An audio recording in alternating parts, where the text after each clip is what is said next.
Tormented Souls is the best traditional survival horror since Resident Evil Zero. After Zero, Capcom moved off in a completely different direction with the Resident Evil series. I've always felt like this was a mistake for Capcom to completely stop making traditional survival horror games, because they're still fans of it. In this video I'm going to talk about my thoughts on Tormented Souls, what it's like to play and how it compares to other survival horrors. By the end of this video, I hope you'll agree that Tormented Souls is one of the most significant releases to a genre that's been starved of content for many years. I truly believe that Tormented Souls is the best traditional survival horror since Resident Evil Zero, but it partly wins this title by default, saying as there hasn't been any great traditional fixed camera survival horrors since Zero, or at least in my opinion none that deserve the title as much as Tormented Souls. I made a point of saying traditional survival horror because there has been other good survival horror games since Zero, but they aren't like the Alone in the Dark style games that reached their peak at the turn of the century. And I can name the other outstanding survival horrors since then on one hand. Forbidden Siren 2, Alien Isolation, White Day, A Labyrinth Named Skull and Resident Evil 2 Remake are good examples of survival horror games that don't use a fixed camera angle, but I can't easily name modern examples that do use a fixed camera. I don't want it to come across as though only the fixed camera angle survival horror games should be held in high regard. The games I just mentioned are just as significant to the survival horror genre than any other game that came before it, but I didn't want it to go without saying that Tormented Souls is the only game that has revived the traditional way of making survival horror and shows us how beautiful and dark these games can still look in the year 2021. I've been waiting for a new fixed camera angle survival horror game from Capcom for a very long time. Never in my wildest dreams did I think I would get that from an indie dev instead. The release of this game might give Capcom the shake they need to get their act together. At a very early point in this video, I just want to thank Dual Effect and Abstract Digital for making this game and proving that traditional survival horror can still work in modern times. Some people might disagree that Tormented Souls is a fixed camera angle game. I'll admit it's not really fixed, it follows you about, but the camera in Resident Evil Code Veronica and Hunting Ground also followed you. I would still say that it's fixed because you don't have control over it. I think that's the main point I want to make about the camera. Its position is based on where your character is and cannot be controlled like a third person or first person game. And it's this lack of control that is part of why I love fixed camera games. You never know what's around the corner or even further down the hall, and this often leads to you hearing enemies before you see them. In fact, you're powerless to see them unless you walk towards the direction of the noise, which is where the fear comes from. Fear is a lack of control, and also the fear of the unknown. I'll talk more about this later on in the video, but for now let's talk about what Tormented Souls is like to play. The game starts off with full frontal nudity right off the bat, and in case you're wondering, yes, I'm using a pair of great tits to cover up a pair of, well, you get the idea. I haven't even learnt the controls yet, but I have a pair of tits in my face, which is different. The game tells you that it contains scenes of explicit violence and gore, just like Resident Evil, but they forget to mention it also contains nudity. I can't help but feel like if this happened in the late 90s at the peak of survival horror, it would be outrageous. But these days it takes a lot to shock people, and I get it. The devs were thinking, let's not tease the player, just get the nudity out of the way with at the start. People are going to mod the game to play it nude anyway, so why not just get this part over with early so we can move on. Have a clear mind and focus on the rest of the game. When we do get control of Caroline, I think the controls have been handled brilliantly. I have both the PC version and the Xbox version. On PC it's straightforward because I use keyboard and mouse, so WASD moves the character, and of course it's tank controls. But I also bought the game on Xbox because I believe if you like something you should support it, and the best way to support is with money. Both versions play great, but what threw me off on the Xbox was that I couldn't find anywhere in the settings to turn on tank controls.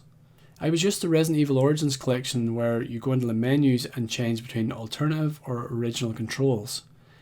I couldn't find any options like this in Tormented Souls, so I started to think the console version just didn't have tank controls.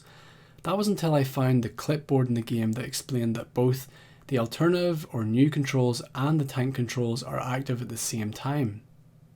This is why I said the controls in the game have been handled brilliantly. This is one example of the developers outclassing Capcom. Often the simplest solution is the best one, and having both control schemes active at the same time is a brilliant way to keep old and new survival horror fans happy. In my opinion, the alternative controls just don't work for a fixed camera game, but I don't want to say too much about that or the tank controls in this video, other than I'm glad that they're here. I've already done a full video on why I think tank controls are the only practical control scheme for a fixed camera game, and that video is called Resident Evil 2 Remake Over the Shoulder Camera Why. It's easily my most hated video, and I don't really know why. I think it's because people read the title and assumed I was hating on the Resident Evil 2 remake, but that couldn't be further from the truth. In that video I talk about what I call the fixed camera control dilemma, and I also show how ridiculous the Resident Evil Origin collection is with modern controls. For more of my thoughts on tank controls, you should really check that video out. Now I want to talk about a very interesting game mechanic, one that separates Tormented Souls from being an action horror and instead makes it a survival horror. I want to talk about the lighter, or more importantly the darkness. In the first hallway you enter, you learn that if you step in the darkness you will die in a matter of seconds by an unknown enemy, a bit like the Krell in Gears of War 1. When you start the game, the generator is turned off. One of the first puzzles is to turn it back on and light up the mansion. This forces you to use your lighter to clear a path through the darkness, and this is where things get interesting because you can't wield both the lighter and a weapon at the same time. This means that there are parts of the game where you are not able to fight the enemies, and avoiding enemies is a core principle in some survival horror games. For me, this is the true meaning of a survival horror game, when it's less about action or shooting and more about, shockingly, survival. This might seem surprising to some people, partly because there's a lot of games that have been mislabeled as a survival horror, but recently I've started thinking about this labeling a game a survival horror thing, and I think another part of the problem is that it's not a simple yes or no answer. Games can have both action elements and survival elements, so I think that it's more of a spectrum. If a game has more action elements, it's lower on the spectrum, and if a game has next to no action or ability to fight, it would place higher on the survival horror spectrum. Remember earlier when I was talking about the camera and I said that fear is a lack of control? Well, in this scenario, not only do I not have control of what I can see, but I can't even attack the enemies even if I could see them. I find this part of the game to be really unsettling. You're kind of just poking around in the dark and you can hear the enemies screeching about, but you can't see them and you can't fight them. That's really one of the scariest scenarios in a game I've played for a very long time. It takes a lot of guts for a developer to take so much control away from the player, and you rarely see that in games these days. In this part of the game you can light candles and they essentially create a little island of light, so if you wanted to you could actually stand by the candle and then shoot the enemies, but honestly I prefer actually avoiding the enemies anyway because it saves ammo and it makes you feel like you're playing more of a survival horror as opposed to an action game. Eventually you do get a torch that clips onto your jacket, a bit like Silent Hill 2, so this mechanic only lasts for about a third of the game, but without spoiling too much, during the second half of the game you'll encounter an enemy that can't be killed, forcing you to once again avoid the enemies. So let's talk about the puzzles. At this stage of my life, I'm a dad gamer. I don't have hours to figure out puzzles, I don't even have hours to play the game, or work on YouTube videos, which my subscribers will have noticed. I feel like the Tormented Souls puzzles are way too cryptic. Or maybe they aren't and I should just read these notebooks that I'd be picking up all over the place, but I don't like to read, and if I did, I would probably be reading a book right now and not reviewing a video game. I generally do enjoy puzzles, and the ones I did get on my own in Tormented Souls were satisfying, but for the majority of the puzzles I had to look up a guide. I have solved a lot of puzzles in survival horror games over the years, and they are known for having cryptic puzzles. For example, take this Silent Hill 2 puzzle. Here we have a trash chute that's blocked. My instinct would be to just grab the pipe you're holding and just kind of stab it until it moves down. But the game, to actually solve this puzzle, you have to find a carton of juice. You just kind of randomly find this item at the end of a hallway, and to be honest, when I picked this up I thought nothing of it.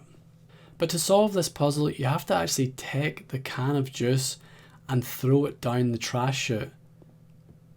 It's not even like the game tells you that the canned juice is particularly heavy, or I don't even know why anyone would even associate the fact you throw this down the chute to unblock it. But that's an example of just how cryptic old survival horror game puzzles could be. And maybe this is the vibe the devs are going for. Maybe they wanted to emulate some of them really old cryptic puzzles, and if that's what they were going for, they have achieved it. If you do decide to pick this game up, I just want to warn you in advance, the puzzles are about as difficult or as cryptic as it gets for this type of game. I feel like Tormented Souls has cherry-picked the good parts of classic survival horror games and eschews the parts that players don't like. This is Dual Effect's first game, but instead of learning from their mistakes, they learned from the mistakes of the developers that came before them. In some ways they've had years of hindsight. Isaac Newton said, "If I have seen further, it's by standing on the shoulders of giants." Tormented Souls is a very good game, but it's only good because it stands on the shoulders of the games that came before it. I'm not saying there isn't anything unique about Tormented Souls, but the real talent here is the developers have managed to take all of the great traditional survival horror games and distilled them into a modern version. For example, using items has been improved. In Resident Evil and Silent Hill, it was possible for an item to not work if you weren't pointed exactly in the right position. Sometimes an item won't register until you change the position of your character. Even in this Silent Hill 2 puzzle, when I tried to use the canned juice on this vent, initially the game told me that I couldn't use the item there, and it was because my character wasn't pointed perfectly. And you could easily be mistaken into thinking that this item was not being used here, and this is the last thing you need with a cryptic puzzle. If a player tried to use this item and it didn't work, they would assume that it's because it's the wrong item, but in reality it was just because I had to adjust my position. In Tormented Souls, when you press an action button, the game tells you you need to use an item by bringing up the item menu. Not exactly a new feature in the world of gaming, but I appreciate that the game has streamlined where appropriate these small quality of life improvements. It makes the game more enjoyable to play and removes some of the frustration seen in older games. An example of a feature that Tormented Souls didn't take from the Resident Evil games is your inventory is unlimited. In Resident Evil, having limited space meant that you were forced to backtrack because you could only carry so many key items at a time. And I wouldn't blame you for thinking that this means that Tormented Souls is less of a survival horror because you can carry as much as you want, but this isn't true because there's still loads of backtracking in Tormented Souls. It just isn't because you've left an item behind. There's plenty of other reasons to backtrack. I think this gives us the best of both worlds.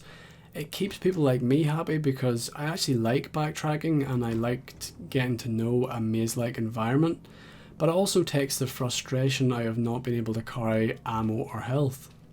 An example of a feature that Tormented Souls did take from Resident Evil is the save system.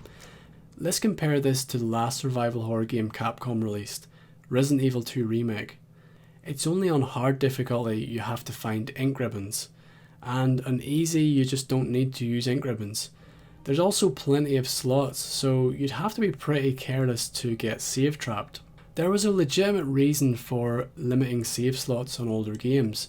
Back in the day, consoles didn't have hard drives, so memory was an issue. But nowadays, whether you play on console or PC, you should have hundreds of gigabytes of memory. So why does Tormented Souls only have 3 slots? This is intentional. Limiting the number of save slots means that you have to use them wisely, and there's a possibility you could get save trapped, so limiting the save files actually adds to the difficulty. There's also a lot of strategy when you have a limited number of ink ribbons, or tape in the case of Tormented Souls. You have to put a lot of thought into when to save. If you're really low on health and ammo, it wouldn't be wise to overwrite one of your earlier saves that does have health and ammo.